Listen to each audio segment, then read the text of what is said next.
students and faculty. This is Wynne reporting for Channel 120 News. Today we have a breaking story from Fart University in Worcester, Massachusetts. Recently, there has been a radicalized group of students who have created a conspiracy theory in which they believe that Schmiggins Dining Hall, the main source of food for the majority of the campus, has been putting poison into the food. This conspiracy theory has gained popularity through PYSC, a popular social media app, and FartU Misconnections, an Instagram account. Students believe that they feel sick because the food is poisoned, and that there is a scheme set up by the school to make students fail their classes and therefore need to spend more money and stay at Fart University for more semesters in order to get their degrees. Many students have experienced sickness and are looking for answers. Now we're going to the scene to hear from the leader of the conspiracy theories, Libby. Hello, Libby. We are so glad that you agreed to interview with us. We understand that this issue has impacted you greatly. So why don't you tell us how this started? Well, it all started when I got back from Thanksgiving break. I ate at Schmiggins, and then that night I found myself sicker than I've ever been before. I was throwing up everywhere, and I've never felt so bad, all because of Schmiggins. Oh, that sounds awful. It turns out that tons of students have actually experienced the same thing and believe that Schmiggins is poisoning them too.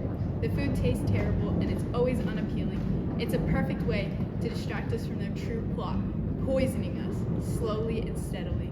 They want us to believe that it's just sickness spreading, but really it's the food that's making us feel bad. We have to question what's really going on here. Yeah, so it seems that you are really convinced. Have you found any evidence that supports this claim? Proof? I have plenty of proof. I've never felt normal except when I'm on breaks eating my food at home. I'm constantly tired and I literally was vomiting last week. According to the CDC, drowsiness and vomiting are both symptoms of poison. I mean, what else would explain it? It's the food. They've been putting something in there. It's not just bad food. It's meant to make us sick. Explain that. Yeah, so drowsiness and vomiting are symptoms of a lot of things. Well, explain my failing grades then. If I wasn't so sick, I would be able to do my work, but I feel so unmotivated and sick all the time that I can't. I'll have to pay for summer classes or even pay for extra semesters, which is exactly what Big Fartma wants. Of course they don't want us to realize this, so they microdose the poison. It's enough to impact us, kill us, or show up on any tests.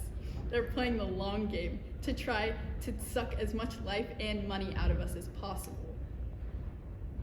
That sounds troubling. Thank you for your time, and I hope you feel better soon. Welcome back. Thank you again, Libby, for joining us on the show.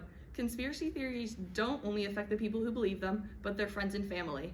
Next, we have an interview with Sarah, Libby's wife, who will be telling us her side of the story. Hello, Sarah. I understand that this has been a troubling time for you and your family.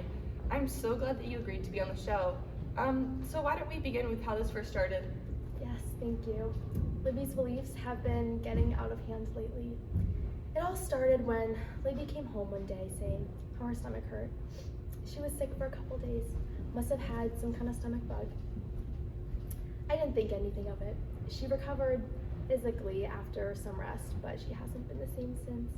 Ever since that day, she has been going on and on about how she's been poisoned by Schmiggins. I'm sorry to hear that. It sounds like this could be putting a lot of stress in your relationship. It's been getting really difficult. It's okay. Lately, she has been meeting She has been meeting these weirdos every day who have been encouraging her beliefs. It's taking up so much of her life. She says she's found a community there, but this cannot be healthy. She won't listen to reason either. I try to ask her that if Schmiggins was really poisoning everyone, then why have I never gotten sick? But she just deflects the questions by running away or saying other crazy things. I don't even recognize her. I'm really sorry to hear that. So you mentioned that she's been meeting with people who share her beliefs. Can you tell us about this community that they have formed? Yes, they meet every day to encourage each other's beliefs. They all just gather and talk about how they've all had experiences with being poisoned by Schmiggins. I keep telling her that there's literally no way that they're being poisoned, but she says I'm probably just with them and trying to poison everyone too. I can't empathize with her. or any of them because they're being so ridiculous. I just can't listen to her anymore, and I refuse to hear any of these crazy ideas or anything else about this. This must be really hard for you. Thank you for taking the time to meet with us. Thank you again to Sarah for joining us on the show. Now that we've heard both sides of this story, we will be bringing in an expert to better understand the conspiracy theory. Here we have Daniel, a scientist. Thanks for having me. I'm a scientist working at the Conspiracy Help Group National USA Branch number 4. Wow.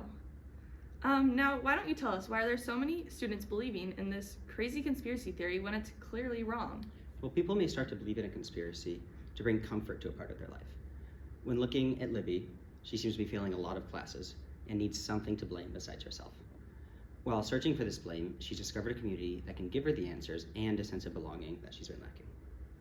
What's stopping her from leaving that community and getting help?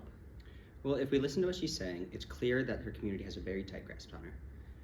The loaded language and jargon is all evidence that she's extremely worried and sees the conspiracy theory as an answer. This language can also cause her to be even more isolated from others, so therefore leaving the community without a resource to replace the resource that she has will then cause her great distress. How could her beloved wife, Sarah, help her? Sarah needs to stop trying to reason with her or prove that she's wrong. Understand that Libby's seeking answers and has gotten caught up in a community full of them versus us language, and that language is full of emotion and bias. Sarah needs to help Libby find support in healthier ways, like joining some more diverse groups, as well as teaching her how to find credible information. That was really informative. Thank you for being on the show. We've been talking a lot about how language can change perception and the understanding of a situation. We've asked Sarah and Libby to have a conversation so they can come to an understanding about their differing beliefs. I feel like I'm not being heard. I just want you to understand that I've been struggling.